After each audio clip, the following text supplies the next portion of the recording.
South సినిమాల్లో mass పాటల విషయంలో జైలర్ నుంచి వచ్చిన రజనీకాంత్ పాట హుకుంకు ఓ సంచలనంగా మారింది. రిలీజ్ అయిన క్షణం నుంచే సోషల్ మీడియాలో వైరల్ అయింది. థియేటర్ లో రజనీ ఫ్యాన్స్ నానా హంగామా చేశారు. ఈ పాట ఒక మాస్ రిఫరెన్స్ గా నిలిచింది. ఈ పాటను సూపర్ స్టార్ రజనీకాంత్ కూడా ఎంతగానో ఇష్టపడ్డారు. జైలర్ ఆడియో లాంచ్ లో అనిరుద్ధ్కు బహిరంగంగా చిరుముద్దు పెట్టారు. అంతగా ఆ పాటకు ఫిదా అయ్యారు. అప్పట్లో రజనీ అనిరుద్ధ్కి ఇంకెప్పుడు ఇలా టాప్ చేయలేవేమో అన్నట్టు చెప్పినట్టు సమాచారం. కానీ ఇప్పుడు పరిస్థితి మారిపోయింది. రజనీ తాజా సినిమా కూలీలోని పవర్ హౌస్ అనే పాటను విన్న తర్వాత రజనీ తన అభిప్రాయాన్ని మార్చుకున్నట్టు అనిరుద్ధ్ చెప్పారు. ఓ ఇంటర్వ్యూలో అనిరుద్ధ్ చెప్పిన ప్రకారం రజనీ సార్ స్వయంగా వచ్చి చెప్పారు, ఇది హుకుం కన్నా మాస్ అని.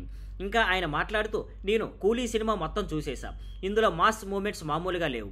ఇది లోకేష్ కనకరాజ్ కెరీర్ లో బిగ్గెస్ట్ మాస్ మూవీ అవుతుంది అని అన్నారు. అనిరుద్ధ్ మాటల్లో రజనీ ఈ సినిమాలో పూర్తిగా లోకేష్ స్టైల్లో మునిగిపోయారని చెప్పారు. ఈ సినిమా ఫ్రెష్ గా ఉండబోతుందని, ప్రేక్షకులకు కొత్త అనుభూతి ఇస్తుందని చెప్పారు. తన వర్క్ స్టైల్ గురించి కూడా అనిరుద్ధ్ ఓ ఫన్నీ విషయాన్ని షేర్ చేశారు. నేను మిగిలిన సంగీత దర్శకుల్లా ఉదయాన్నే లేచి పనిచేయను. నేను మధ్యాహ్నం లేచి ఫ్యామిలీతో టైం స్పెండ్ చేసి సాయంత్రం స్టూడియోకి వెళ్తాను అన్నారు. అతని టీంలో 8 మంది ఉంటారట. ఏ కాంపోజిషన్ ఒకరికి కూడా నచ్చకపోతే ఆ పాటను పూర్తిగా విడిచిపెట్టి కొత్తగా మొదలు పెడతారట. ఇప్పటికే కూలీపై భారీ అంచనాలు ఉన్నాయి. దానికి తోడు రజనీ హుకుం కన్నా బెటర్ అన్నట్టుగా పవర్ హౌస్ పాటను పొగడటంతో అభిమానుల్లో ఆసక్తి రెట్టింపైంది. అనిరుద్ధ్ మాటల ప్రకారం ఈసారి మాస్ మూమెంట్స్ ఒక లెవెల్లో ఉంటాయని నమ్మకంగా చెప్పవచ్చు. Thank you for watching. Please like, share and subscribe.